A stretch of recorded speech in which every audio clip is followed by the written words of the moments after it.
Thank you, Madam Speaker. I'm pleased to rise tonight to pursue a question that I initially asked in question period on June 7th. It is remarkably timely these many months later, although the circumstances have changed. My question pertained to the, I think, quite inexplicable decision of the government to purchase the 65-year-old Trans Mountain Pipeline for $4.5 billion. In my question, I compared it to having, quote, the business acumen of buying up all of Blockbuster's assets while Netflix takes off, close quote. In other words, it's not a wise business decision. It's quite bizarre to buy a 65-year-old pipeline that is an ongoing working concern. It doesn't create a single new job to buy a 65-year-old pipeline, but it was all in aid of trying to build the Kinder Mountain expansion. My question at the time dealt with whether we would see the contract for purchase and sale. Since that time, the contract for purchase and sale was made public. I reviewed it carefully, and it had a couple of features that are relevant to my pursuit of this matter and debate tonight. One is the contract for purchase and sale of Kinder Morgan's assets in Canada did not include all their assets. It also did not include a closing date. There was no date specified for closing of the purchase of the Kinder Morgan pipeline. There was something called the outside date, which still hasn't arrived, December 31st of this year. So it's quite inexplicable. In fact, not only is the purchase inexplicable, I use that word often because it's, I think, the best word. There is no explanation for the lack of fiscal prudence and the lack of concern for evidence-based decision-making that would lead this government to spend $4.5 billion on an old pipeline, but particularly when the check to Kinder Morgan for $4.5 billion was delivered to them on August 31st, less than 24 hours after the Federal Court of Appeal quashed the permits for the expansion. Now, this was foreseeable. In fact, I pointed out to the government on many occasions in this House that taking the chance that the permits were not going to be quashed was reckless. The matter was before the courts. Why did every minister stand up and say the pipeline will be built, the pipeline must be built? The pipeline should not be built. But now that we've wasted $4.5 billion on the 65-year-old pipeline, it's a little late to point out to the government that the Federal Court of Appeal decision not only found that the Government of Canada had broken the law, it also found that Kinder Morgan had broken the law through the process of the environmental review and Indigenous consultations. Therefore, we had a material breach that could have gotten Canada out of wasting $4.5 billion on a 65-year-old pipeline for purposes of building an expansion for which they don't have permits at a cost of at least $10 billion more. Now the kicker. Perfectly foreseeable was that the Intergovernmental Panel on Climate Change was going to deliver a report this October. It was foreseeable because the Minister of Environment herself played a significant role in COP21 in Paris, and the COP21 decision document mandated the Intergovernmental Panel on Climate Change to prepare exactly this report to tell us what we already knew. We're not moving fast enough. The Harper targets that this government has held on to for action on climate change are completely inadequate to meet the Paris target of holding global average temperature to 1.5 degrees. Now we know that missing 1.5 degrees is globally catastrophic and potentially sets in motion irreversible disaster. This government must cancel any and all new fossil fuel projects, including the Kinder Morgan pipeline.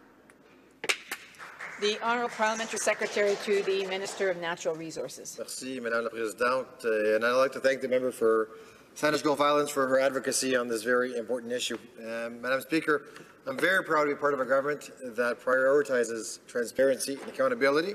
And as mentioned by the member, the text of the agreement to which she refers was actually made public in July of this year. In fact, a copy of it was provided to her, and it is also available for all Canadians to review on the Trans Mountain Corporation's website. Madam Speaker, let me reassure the honourable member that the purchase of the Trans Mountain Expansion Project and related pipeline and terminal assets from Kinder Morgan is a sound investment. This investment is part of our commitment to support all Canadians and great jobs for Canadians. The government's $4.5 billion investment in the project represents a fair price for Canadians and for shareholders of the company.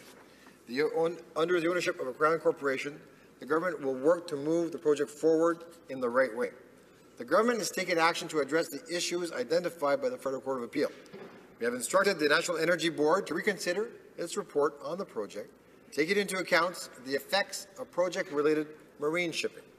In addition, the government has decided to follow the guidance from the court to engage in specific and focused consultation with impacted Indigenous groups.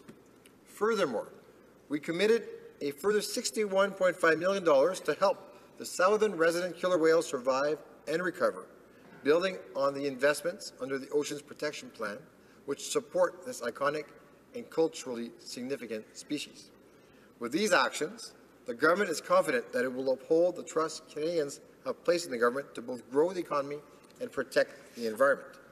99% of our energy resources go only to the United States.